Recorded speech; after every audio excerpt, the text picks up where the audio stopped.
form and document actions. We're actually going to begin, before getting into the specifics, what is an action itself? So what's the use case? What does it actually do? Then we'll move into the specifics of the webinar, which are the document level actions. That's going to be, why would you want to use a document level action? How are they accessed? What are the use cases? And we're going to have a demo, and then we're going to have a brief explanation as to how that demo was set up to kind of give you some ideas and some groundwork for you to take this and run with it, if you will. The form level actions is going to take a similar agenda. So where to find form level actions in your BarTender designer, what do form level actions do, some use cases, and as I mentioned, the same thing, we're going to cover a demo, and that one is a little bit more complex, and then how that demo was configured. So as mentioned, we'll start with the actions themselves, just so that we're on the same page, or we at least have an understanding before we start dropping a lot of this terminology once we get into the document and the form level actions. So an action in itself is a task or function that's executed based on an event. So based on where you create this action, it's going to be something like upon a new record, upon a copy at the end of a print job, when a web service request is received, when a file is dropped, etc. There's really a lot of use cases for the actions, and any given specific action more or less does the same thing. It's just triggered by a different event or a different thing happening. In today's section, which is all going to be in the BarTender designer, we have 6 categories available to us with around 60 actions more or less. So we have a lot of options available to us, and obviously there's not going to be a way to cover all 60 actions in the hour that we have allocated today. So we're going to try to cover some examples, some good use cases that we came up with. And really, I'm going to be repeating this a lot throughout the webinar. You'll notice that this is really a very flexible tool, and it's going to depend on what's going on in your environment, your requirements, and really your imagination. You don't have to have any programming background or anything like that, but it's going to be what you can come up with and how you can leverage the actions to satisfy whatever scenario you have going on. So now we know kind of what they do, roughly, how many we have, and they're semi-universal as well. So you'll see actions throughout the BarTender suite itself. While we're not going to be covering anything outside the BarTender designer today, they do exist, as I'm sure most of you are familiar, in some level in BarTender designer, in process builder, and in the integration platform. So those are going to be the different locations where you'll be able to access them, and you'll see different options available to you, and you'll see a little variance of actions available to you as well, but they more or less, as I mentioned, do the same thing. Some examples of some actions are going to be, these are not in any specific order of importance or anything like that, and as I mentioned, it's a long list, but these are just some good examples on common ones that you'll probably see yourself using and that we'll use later in our demos as well. So the print action is going to be as pretty self-explanatory. So anything that is something like run a BTXML script, print a BarTender document, that sort of thing. You also have database actions. So that's going to be anything as far as reading data from a database, updating a database, anything that's related to a database. And we do have a list of supported databases available to us. Once we get to that section, I'll bring up how to double check what platforms we support and what options you have available to you. We also have file actions. So if you want to read a file, move a file, rename a file, upon a given event, it'll be executed. We have web service actions as well. So we can have an integration receive a web service request, as I'm sure some of you are familiar. Also, what we can do, and even from the BarTender designer level, is based on an event and based on data and everything that we can gather on what's going on, whether that's database information or user input, whatever it may be. We can also send out a web service request to another system if it requires, and that can be conditionally based and all that. All of these actions can be based on certain events, certain conditions. So that's a little overview on the actions at a really high level. We're going to cover how to get to each one of these areas, but when you actually go to open an action, or create one, I should say, you're going to be displayed an action's properties dialog or page. So in each action is going to have its own properties, and these are going to vary. So what I mean by this is the tabs on the right hand screenshot that you can see, the red box that you see there is going to be what varies.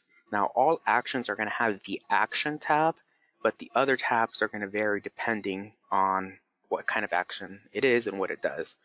So an example of that. In the screenshot that we see here, this is a print document action. So we see all properties related to the action of printing a document. So that's going to be what document we want to print, what printer we want to print to, copies, are we referencing a data source, are we satisfying or providing a value for a query prompt, that sort of scenario. If this was an update database action, we would see a dialog, and we're going to actually see that in the demo today. We would actually see a dialog for the properties of that connection. So what database are we connected to, the table that we're specific, the table or view or whatever you may have set up that we're specifically pulling data from, or updating the field related to that table and everything that goes along with that. So you're going to see different options, but more or less they kind of do the same thing as far as you're configuring the properties for the selected action. So I mentioned the action tab as well. So this is going to be a tab that you're really going to see everywhere throughout the BarTender suite where actions exist. So anytime you create an action, you're going to have this action tab. And it's important because, well, it lets you give your action a name and description. So that lets you identify it. That's useful if you have, let's say, 5 different print actions and you don't know which one is which, or you want to give each one a specific name related to the label or template that you have selected. It'll keep you organized, right? I think that's important, but I think even more importantly also is going to be the run action section. So this is going to be where you set under what circumstances this action is run. So I mentioned previously that we could potentially have 5 different print actions here to keep it simple. We don't always have to print or run all 5 print actions every single time that event occurs. We can kind of get a little bit more finite than that. So what we can do is we can say this is going to be based on data coming in from the database. If vendor equals XYZ, we want this document to print. If it doesn't, we want the other document to print. And then based on that, based on information coming in from your database, based on something that maybe that a user types in at print time, or based on a series or a combination of those things, you can build your own statement. And then based on that, will determine when this action is executed or when it's run.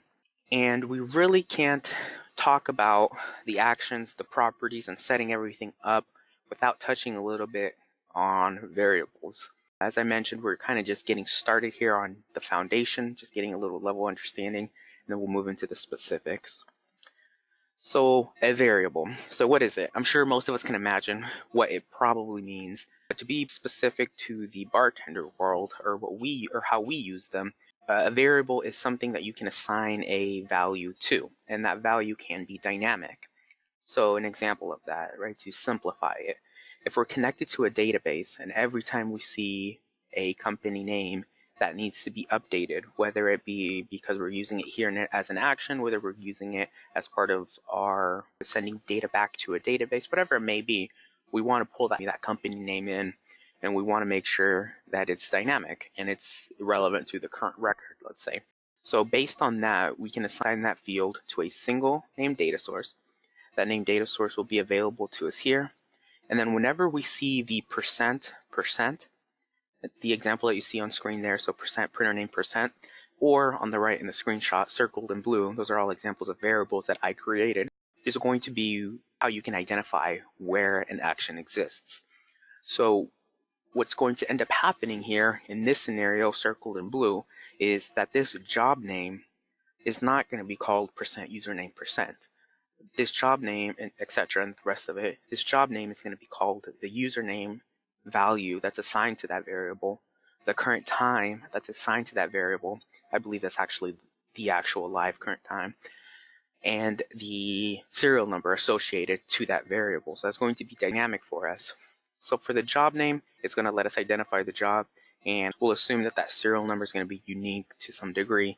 So then we have a history of all our print jobs, and we can uniquely identify a job name. And the same logic applies to really everywhere that you see a dialog. Essentially, you're able to insert a variable. So we can have in this scenario here, we have a dynamic printer, the copies are dynamic, and the job name is dynamic. If we don't, for this specific type of action here, it may vary, but for this specific type of action, which is a print document action, if we don't select anything, it's just going to default to however the label is saved.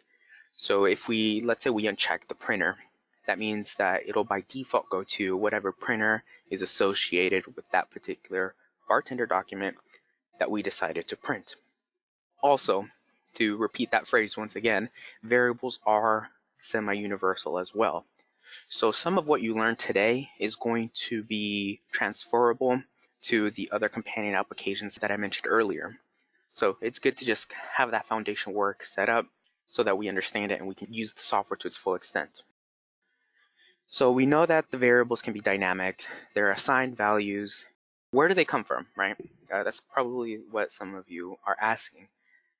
You might have more locations based on where you open the actions from or how you have things set up, but the main categories are going to be the event, the global, and the system. Now, the global and the system are extremely important. They have their use cases, and I think, yes, we even use them in the demo today. But you're going to be spending most of your time in the event. At least when I'm designing my projects, I'm working on things. That's where I find myself sourcing most of my variables from. So for the event section, as you can see on screen, so any named data source, it does have to be named. So that's kind of like the caveat or the thing to be aware of. For any named data source, whatever name we give it, it'll show up as such under our event category. Any database field, so let's say we have a form or a document that is connected to a database and we're pulling in information to populate our label or to populate our form or to pass data elsewhere, etc. Those database fields are going to be available to us here as well. What I usually do is I create named data sources, and those named data sources are then either leave it as embedded data or assign it to a database field. If it needs to be the clock or anything else, any kind of data source type that you would use on a given label that you need that information in your actions categories here, I would give a name just to keep things organized. We then move into global. So we have like dates and times. So that's going to be your current date, current time, or at least as we see it on the particular PC that's running these actions. We use the date and times in our demo today. That's the one global, or the couple, global actions that we use. And there's other environmental details such as folder and file names, usernames, and groups, and those relate to Windows users and groups. And if that information is needed, either for logging purposes, let's say we're writing back to a database or updating a database and we want to know who printed what and when, even though we have our own logging features, perhaps you need it in a proprietary database or your own database. That's where that would come in, and you would be able to capture that information and do whatever you need to do with it. Lastly is the systems one. So that's going to be anything like as far as what Windows version you're on, the build, if this computer is attached to the domain, any domain information, and such things. If you're ever not sure, of course, you can open the insert variable dialog, which you see on the right, and we'll discuss how to get there. There's a few different ways. Open that dialog on the right, and you can click through there and you can see all the options. I actually did not count that one for this webinar, but there are several global and systems actions. I mean, in total, we're probably looking at about the same amount of actions as we do variables here available to us. So we have a little bit of foundation now.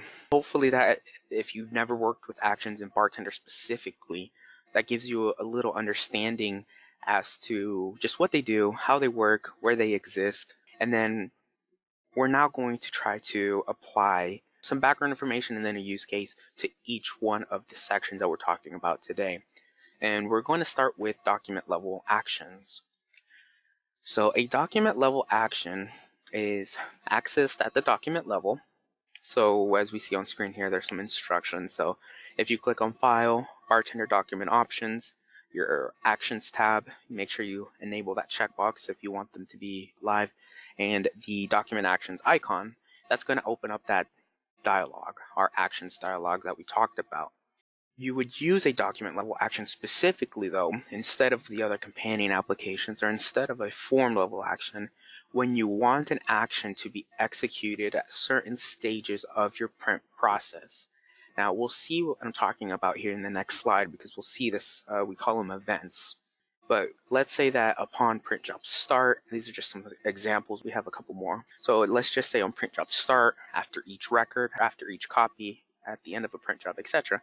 So at any one of those given events, at all these events, whatever it may be, we want something to happen, we can do so. And remember, we only have a few print document actions here. I want to say we have maybe 4 or 5 that actually print a document. So that means that there's a lot that you can do that's not necessarily printing. It may be updating a database, sending a web service request, parsing data, pulling data from a file, whatever it may be. So there's going to be a lot of different options. So regardless of the demos that we provide today, I urge you, if you're interested in this, you're obviously here, right? I urge you to open up BarTender 2019, go into here, and then just scroll through and look through the available actions. It's not going to be, perhaps you don't have a use case for it immediately, and this is the way that I usually function, but just knowing that it's there, you can later recall that and say, hey, I remember there's something like that that exists. I might be able to use that in this scenario. So just knowing about this tool or these tools is really half the battle. So we go into File, going back to the, getting back on topic here. So we go to File, BarTender Document Options, on the Actions tab, and we open up that dialog. And here's a screenshot of what that's going to look like.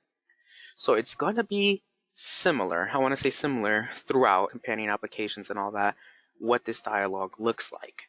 The main difference that you're going to notice is going to be the events panel on the left. So these events are going to change based on where you open this dialog from. Then, based upon that, to go even further, is going to depend on under which event, and the event is going to be the action groups that you see there, under which event you place it.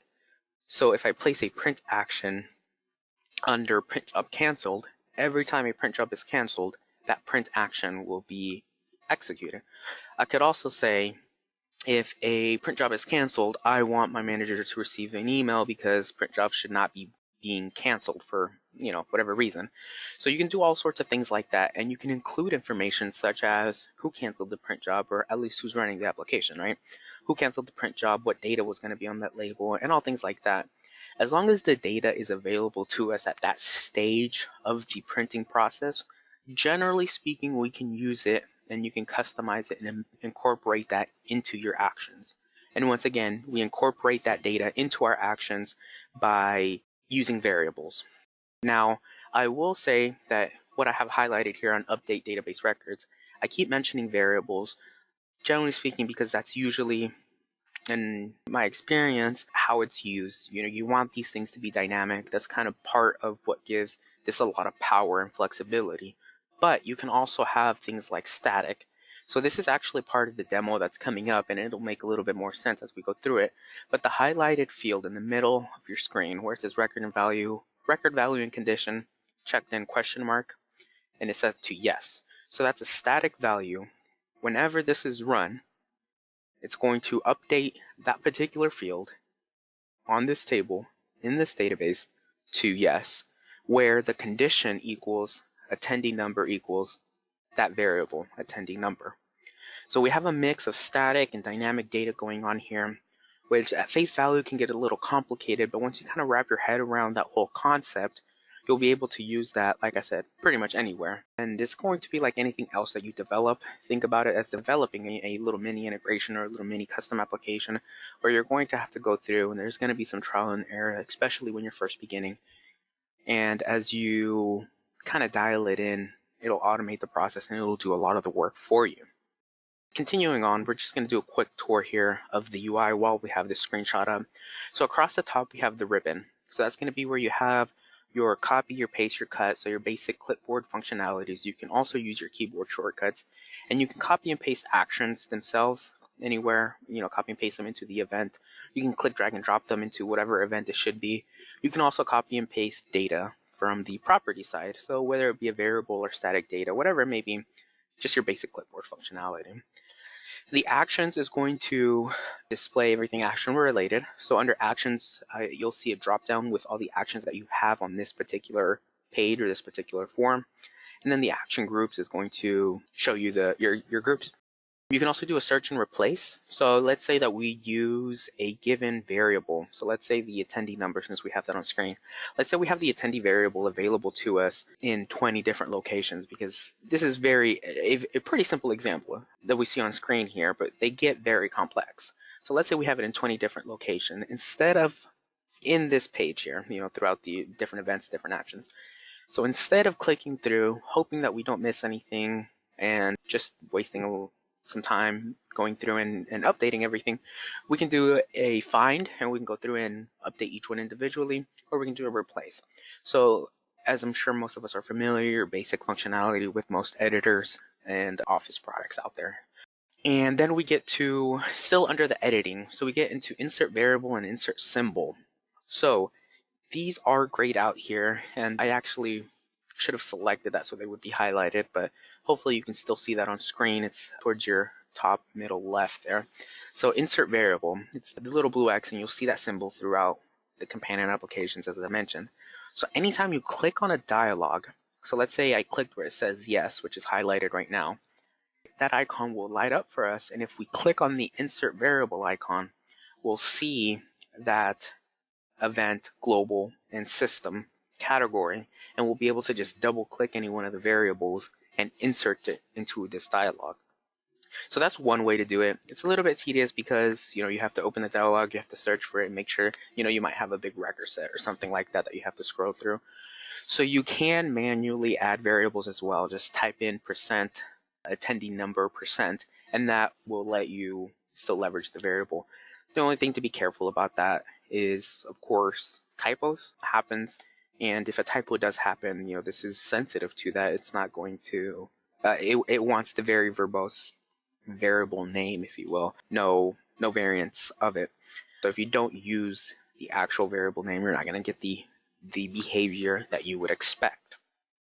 That's a little information on the document level actions. So continuing on to our next section here, we're going to have a document level actions demo.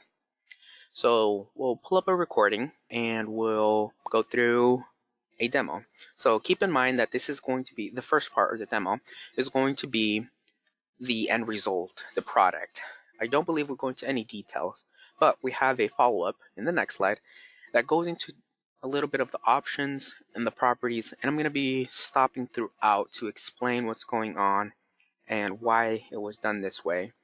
I'm going to repeat it again. This is just one way to do this or to go about this. You could do the same thing that I've done in my demo several different ways, and whenever you come across a scenario, it's going to be the same thing. You'll just want to determine what's the most future-proof, what's the most flexible, and then go with that option, or at least that's what I usually do. So if you have other ideas or other ways that this could be done, you're absolutely right. It can be done in other ways. So this is just what we did for today's demo here. So in my little scenario, some background, we have a big BarTender 2019 event coming up. This is going to be hosted at an event center. I'm sure most of us have been to an event of some sort, a conference of some sort, right? We go to a desk somewhere, we check in, we get a badge. Depending on our status, if we're either part of the staff, if we're just a regular attendee, if we're an organizer, if we're a VIP, we've seen that before and that's relevant in today's demo. We're either going to maybe get some different swag, if you call it. You might get a keychain, you might get a lanyard, and the VIP members, you sometimes even get electronics or something better, right? So the scenario is this. We're going up to the check-in desk. We have a print operator here running this badge template here, and it's actually connected to a database. We want to be able to select the attendee that is checking in. We want to make sure and we want to see the status of that attendee, and if they haven't checked in before, we want to go ahead and print out their badge and give them whatever information or documentation, etc., whatever they're going to receive that's related to their status, attendee status. And if they are VIP, we want to give them a voucher because they're going to get some special BarTender electronic or something like that, some bartender related thing, maybe a free license or something, let's say. So we want to make sure that those VIPs are flagged. That voucher though is going to print on a different printer than this card printer that we're using here. And for today's example, I'm not going to be physically printing, and the reason for that is I want to actually show you on screen what the printouts look like. So I configured everything to print to PDF so that we can review, but in a real world scenario, what would be happening here is we would be using a card printer of some model, and then for the voucher, we would be using a color printer, maybe even just a simple laser printer or something to that degree. So we also want to give a notification of some sort, a heads up to the print operator, the person checking all these people in. We want to let them know that, hey, this person is a VIP. You want to look over to your right and grab that voucher and deliver it to them. Maybe give them some instructions as well verbally on what to do with it. So that's kind of the background. Let's go ahead and see how we went about resolving or setting up that scenario. So here we begin with the event badge itself. We have a form. This is going to be where we select what guest. We have a confirmation of what the badge looks like. So before we print a badge, before we mark that attendee as checked in, we want to make sure we didn't, accidentally click on the wrong person. So we'll get a confirmation so the print operator can confirm, yes, that's correct, that's the person, and that's their company name. And form 3 is actually going to be the conditional print. So this will only appear when a VIP guest is detected, and that's going to be based off the data coming in from the database. So this is going to be the alert that a print operator receives when they encounter a VIP member. And when they hit print, what's going to happen is for only VIP guests, they'll actually get a printout, a personalized or customized printout, which says their name and some instructions on where to redeem their gift. So that's the layout that we have going on there. We can go ahead and then we can go back to the template. We can scroll up and we can hit print. Our dialog is going to appear. So we're going to look at it a little bit more as we start going through this, but here, if you note, we have the attendee number, which is unique to the attendee. We have the check-in status, so at a glance, we can quickly see has that person checked in or not, and then all the other information such as first name, last name, and the attendee type. So because we want to trigger that conditional form, we're going to select a random VIP guest here. So we'll hit next. We're going to see a preview, if you remember, of the badge itself. So, okay, let's double check that that's correct. The company name is correct. The attendee confirms. We're happy. And if this was not a VIP member, this would just print. But it is. So we're shown this form here. And the purpose of this form is just to give you an alert. So in the background, it's also going to print that secondary label, whatever that may be. And we'll see what that looks like. So we're happy. We know this is a VIP guest. Let's go ahead and hit print. And here's what's going to happen. So it's going to print a PDF. We have the form set up to cycle, so that's fine. We're going to bring up just, your regular Windows Explorer. So first we look at our event badge there. So we see it's customized. It has the barcode. That barcode contains unique information to identify this person. And then we also see the VIP voucher because remember, this is a VIP member. And this is kind of what that letter and that voucher looks like. So with this, the guest can go and redeem the very special gift that we have available to them as a VIP member at our BarTender event. So once that's done and we give them instructions and all that, we can move on to the next person. So we've noticed that that list was pretty large and we could make the text bigger, but that'll just kind of make it harder to scroll through. But we also want to be able to possibly search for it. And if you notice there, you see that that member is now checked in status. Yes, it's actually the second row there. So we also are passing some other information like the date and the time that they checked in, and we updated that database accordingly. So on the back end, that can be used for report building or whatever is that data or that information is needed for, or just for your records. But the next person is in line, and they give us their name. We don't see that on screen. We need a quick and easy way to select them. So as long as they've registered, we'll see them here in our database, and we'll be able to select the appropriate user. So this one, we only have one user that meets that criteria. So we'll go ahead and we'll say, okay, that looks correct, and then we can continue on. And that's going to be our scenario. So a little background information on how that works. You do have to have some data, obviously, and there is some background information as far as the requirements that the scenario might call for. But in this scenario, let's go ahead and go through some of the properties and how to access it, and then also just how things were set up in general. So this badge here we see is connected to our database. So this one is a Microsoft SQL Server database. We can explore the tables, we can get a view of the whole record set if needed, and review everything, make sure it's correct. Okay, so that looks good. We'll close out the database connection setup. And one thing to pay attention to is going to be, well, how do we access the actions, right? So as I mentioned earlier, so it's going to be File, and then BarTender Document Options. We're going to go to the Actions tab, and then we're going to click on the Document Actions icon. So here, the screen should look familiar to us, right? We see that we have our events on the left. This is how we got there. We have all the actions under the data entry completed, and we have some specific properties related to each of the actions that we have. So we've connected this into the database. We selected the right table. We see all that information, and I want to leave everything the same here. I don't want to update or mess with the attendee names or anything, but I do want to, and this is actually the screenshot that you saw earlier, but I do want to update the check-in status to yes. I do want to update the check-in time to the event time, so when this event occurred.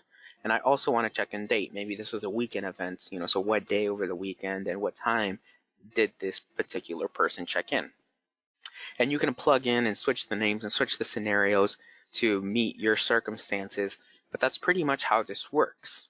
Now we probably want to know a little bit about, okay, how did we pass that data that's coming in from the database onto our secondary VIP voucher label? So under our print document action here, so we see a preview of what our file looks like. We see where that particular file is located. And as we click on the Name Data Sources tab, we'll be able to see we went ahead and this is where the variables are.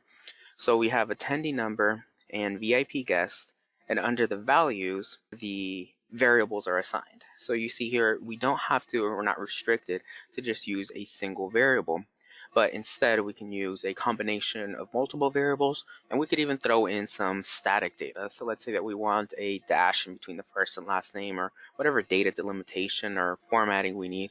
Maybe it's a price and it's only coming in as a number. We can add currency icons or symbols and all that information. And essentially, that's how this particular demo was configured. The only thing the second one has, as I said, is that name data source. Otherwise, it's a pretty straightforward, pretty simple secondary label in this case. So we'll move on with some questions. Jasper? First one we got here is what particular BarTender edition is required to use these actions? For everything that we're covering today, you actually need to be on automation or higher. How is licensing handled when using these actions if you're printing across multiple printers? So you're still going to have to follow the standard BarTender licensing model, which is going to be that you're licensed by printer. So if you are doing any printing and it's not the same as the primary printer, you're just going to, that is just going to count as if you open that label yourself and print it to it, just like you would an integration or anything like that. If you're not printing, let's say you're just sending an email or something after the action is run, that's obviously not a print action. You're not printing, and it's not going to count against your printer count. Can you share the variables in multiple BarTender documents? As I mentioned earlier, when you open up that Insert Variables dialog, you really only have the variables that are available to you at that time, if you will. Sure, you could connect multiple documents to the same database or create the same name data sources and then share those.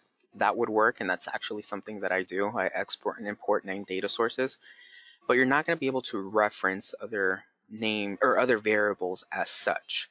You could always bring up a BarTender document like I did and reference a named data source or something to that degree in that document and then assign a variable to it, but you won't be able to call btw2.variable.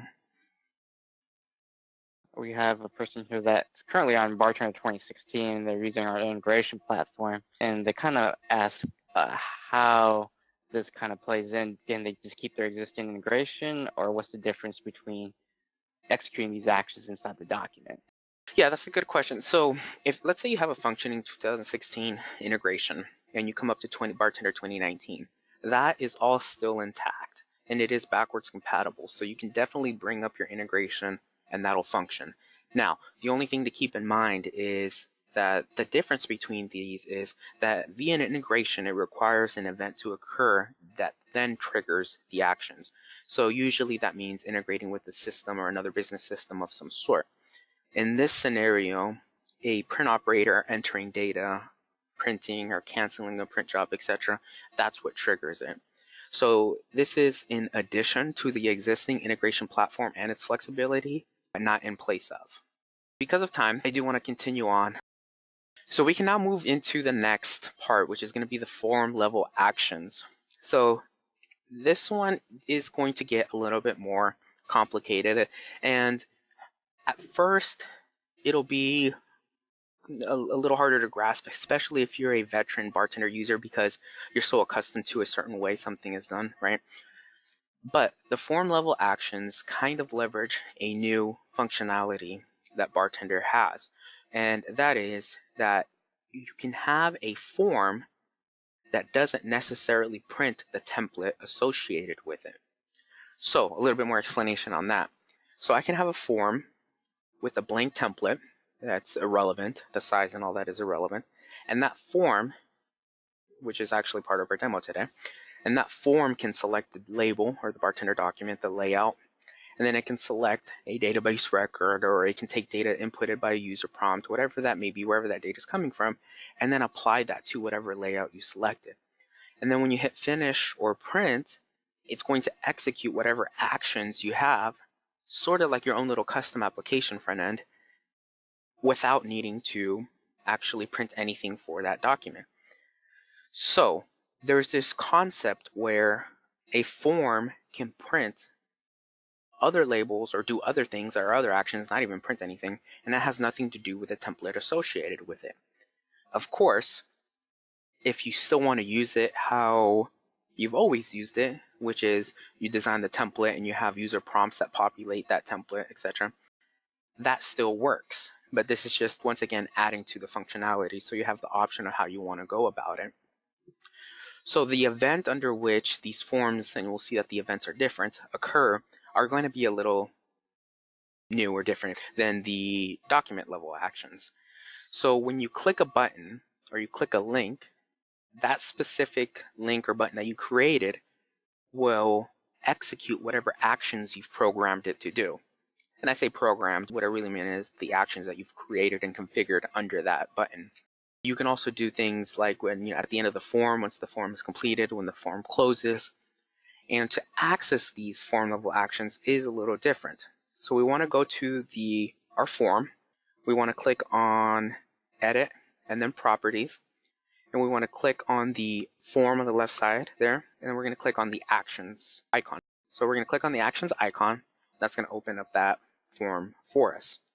For the button or link, we just want to double click that particular object. And we'll also review that as well. So when we click on that, this is going to be the page that comes up. The main thing that I want to point out is the layout is more or less the same principle where the properties on the right depend on what action you have selected on the left, but the difference is going to be the events. So if those of you with good memory or better memory than I are going to notice that previously we had different actions such as on new record, every copy, print job end. Here we have form opened, validate data, form canceled, etc. So we have different event under which these actions are going to be executed. So what's the difference? What's the use case? Can we see this little form thing that I keep talking about in a demo? So let's go ahead and move into the demo section. So in this particular scenario, I have retired from my bartender event planning days, and I am now running my family-run bakery. I bake my own goods and I sell them to local stores. Now, depending on what is ordered, so is it a chocolate brownie, is it a vanilla cupcake, etc., I want to be able to select the correct layout. So that's going to be the size of the label, maybe the layout, in this case, both. And I need to pull data from the same database because there's some more important information that I need on that label. And I don't want to expose myself to that probability of user error. So what I want to do is I want a form that selects a document, lets me select the record, and then lets me populate the layout that I selected and print that out. So we're going to start with going through the different forms that we have. So remember that this particular form is not going to print anything template one related here, what you see in the bottom left-hand corner of your screen. It's actually going to be calling other BTWs, other layouts. So this is going to be where I select individual, half dozen, or baker's dozen, which is going to be my layouts, the copies, and the record picker in the middle, and we'll talk a little bit more about that, is going to be the item that I actually want to pull data from. I only have the item name and the item number, but there's a lot more information associated with that record, and we're going to be using it. In my secondary form, I have a logo that we'll see in the top right-hand corner, I believe, that we want to conditionally print. So yes or no on the logo, depending on the vendor, we might or might not need that. But I also run promotions sometimes to promote my bakery. So I want to be able to, at the top of the box or however I'm delivering this, throw in a few sheets of coupons for my stores that I'm selling to. So then they can either hand them out to the customer, display them with our products as is, etc. And we want to be able to select the coupon, coupon for off percentage that we give them. And we don't always want to print that. We don't always want to give 20% off. So we want to give the option to select the percentage and then click that print promotional coupon sheet. And then that's going to print that. And then when I actually hit the print icon at the bottom right, that actually prints my label that I selected, my layout. So this is a quick preview. I'm just going to click through each one of those. We see that logo there on the top right, the different layouts. They look a little similarly shaped, but they're very different in dimensions and sizes. I should say sizes, yeah. And this is our coupon sheet, which is going to be like just some Avery stock or something like that, let's go ahead and say. So let's go ahead and close everything out. We really only need our selector BTW, that's just what I called it, our selector form open, because everything else is going to be dynamic and pulled in the background. So let's go ahead and hit print. We'll see the form come up for us. We're going to select our layout. So we have a baker's dozen ordered. We only need a single copy of this. So they were only ordered 1 dozen for some reason. Then we see here the record picker. So here I can either search at the top, which is what I have selected now or moused over, or I can use my mouse wheel to scroll through we call this the carousel, and select what I need. Now you have a lot of different options, and it comes down to what's best for your scenario and just kind of personal preference. You can have a list, you can have a drop down, you can have this carousel, you can have cards. So you have a lot of options available to you as far as what's easiest for your print operator, in this case my baker, to select. So my baker is going to go ahead and either search for what he needs to print, or he's going to type in and search for the correct item. So I'm browsing through my carousel here. I'm going to select the correct record that I want to print. So I'm going to go ahead and select puff pastries and hit next. I'm going to get the option for my conditional stuff, so my logo and such. Also, I'm going to select and go ahead and be generous and give them a 20% off coupon for this particular store. Clicking that icon there is actually going to print to my secondary printer. And then hitting that finish icon is going to actually print the actual baker's dozen label itself. Once again, I printed to PDF, so let's go ahead and pull up what those look like. When I'm actually printing and I go out to my bakery, I'm not going to be printing to PDF. I'm going to be using my physical printers, right? But this is an example of what it looks like. If we notice that we pulled in all the relevant information, the expiration date and all that is live and correct. And then we also have the coupon sheet. So this is what the coupon sheet that's printing on my LaserJet printer, on my Avery stock, whatever it may be, looks like. So I'm going to put this at the top of the box or whatever place or location is convenient, and then I'm going to deliver this separately. And that's kind of how you can leverage your form level actions to select a document, select a record, and then have that record set past that single record passed to the other document, which is whatever document you selected. So we'll want to see how that works, right? So we'll go ahead and we'll go through a little bit of an explanation as far as how everything is laid out. So here I only have the selector, BTW, and the one of the examples open. I actually have the form connected to a database. None of the documents that I print, like the baker's dozen and all that, are actually connected to the database. It's the form that's connected to the database. And remember, named data sources relate to variables. So I want to pay attention to my named data sources here. You see that some are static, embedded data in blue, and some are gray, which are named data sources associated with database fields. To access the actions here, I just double clicked on the anywhere blank form and then actions on the right. So here I happen to not have any actions because the actions that actually make up my little solution exist on my second form. So this is going to be where most of my logic exists, the background logic anyways. So I go to the same place and I open my actions. I click on that icon, and here we see I actually do have a print document action. I have a dynamic BarTender document selected. The printer is static, but I do have, because it's unchecked, I do have dynamic copies. And these named data sources exist on all my other BarTender documents. So those named data sources are critically important, and this is how I reference them using variables. So I'll close that out, and then that leaves us with that button, right? So we have that percent up there, we have the icon or the button, we go into the properties of it, and then in the actions, when we pull that up, we have a print document action. So every time I click on this icon, this document prints with the value of whatever percent off I set. That percent off coupon, if you notice, is a named data source on the left.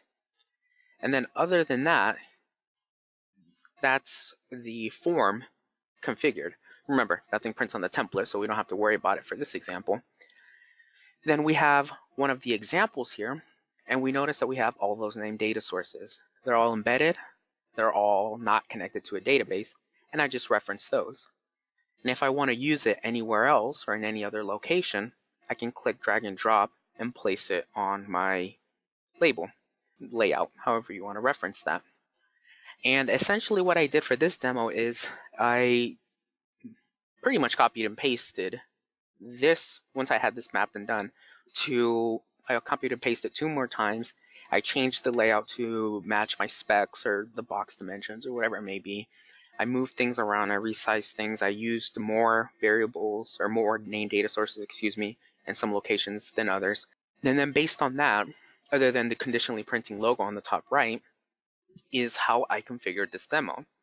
So you'll notice that you do have to do some foundational work to come up with this solution, but you give your print operator the simplicity of just doing everything in a single form and then continuing on to their main job, which in this case is baking some more goods for our family shop, right?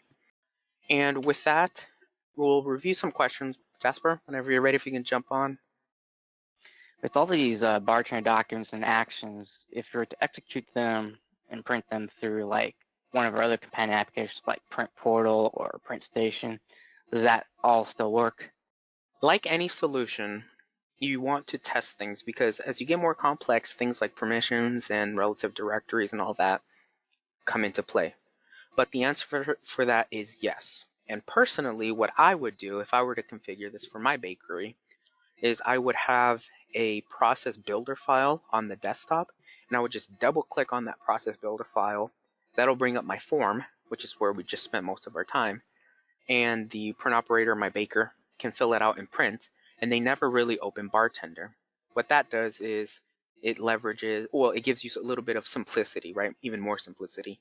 We don't really want them to see the designer. It might be intimidating. It's really just unnecessary for them to even know how things work, right? So we just want to keep it simple. We want to allow them to be as dynamic as possible with data, with layouts, etc. But we don't want to make that complicated. So the answer is yes, but as always, test. Do you actually need data on the actual template, the BarTender document, to execute these actions on a form? You don't need data on the template. You see that I had some text objects on there, a text object that says this template will not print. If you prefer to just leave it blank, that's completely fine. And I'm not sure if this is what you're inferring, but if it is, you're correct that you don't have to print anything. All these actions and all that, they can have absolutely nothing to do with printing. You can do something like browse to a CSV file, pull it in, convert it to a record set, and update my database. And you can build a form that does all that, and it has nothing to do with printing, but it gives you a little bit of automation and saves you a lot of time. Can you execute these actions on other types of data entry controls, besides like the forms and the button? Okay, so for the document level action, they only exist under the events that we covered. So after print, after each record, that sort of scenario. In the form, it's a little bit different. You can have the form action, so upon completion, which is what we saw, or you can assign it to a button that you create. So every time you click a button, something happens. In our case, that coupon label printed out every time I click the button. Or you can also there's another control, which is a link. And every time you click that link, it can either take you to a website or execute whatever action you configured it to do. Can you elaborate about changing the database in an action? Can you actually change any of the database configuration settings, any of these actions? That is a good question, and the answer is it really depends on what we classify as a database. If we're talking about the settings in our database connection where we change from SQL Server 1 to SQL Server 2, off the top of my head, there's not really a way to do that. So the answer on that is no. But you have other options available to you. So let's say that this was like a CSV file or something like that that you were printing or you're pulling from. What you can do is you can source a list or a drop-down list to a folder and say, show me all the files in that folder. And you have DB1, DB2 in that file. And as long, this is going to be the big thing, as long as the record set matches all your variables and mapping, you can change that on the fly. That goes into a little bit of a different of a gray area where it is possible, but I wouldn't necessarily classify that as changing the settings in the database connection. So it's going to depend on the scenario, but something like that can be configured. The person that just asked that database question that I just answered, he mentioned that it's a CSV file. So yes, how I envision it, and I hope it's not too complicated or long of an explanation, but how I envision that is you put all your CSV files that have the same record set. The data can be different, but we want field 1, field 2, field 3 to be in the right order and all that, or to exist even. We map those to variables. Then we have dynamic templates that we can call, and then we have a drop-down list where they're able to select which CSV file they want to print that day or pull from that day, and which layout they want to print that day. And I can see something like that happening. I have not done that with our actions here. So depending on the details, the data and all that, there might be a better way to do that using the same actions. But just, off the top of my head here, thinking on my feet, that is possible and something could be built around that. It just kind of depends on the details. Okay, and that user, he says that does answer the question. So great. As always, I want to thank everyone for joining today. I want to once again close out with the statement that This is very specific examples for very specific scenarios, and every scenario is going to be different, and really the options are kind of endless. You can have as many actions as you need. You can have them do different things, and it's just your imagination, the scenario, and the combination of actions, and incorporate that all into your layouts. Once again, my name is Manny Castro of Siegel Scientific. My colleague's name is Jasper Wen, and on behalf of everyone here at Siegel, thank you very much. Have a good rest of your day.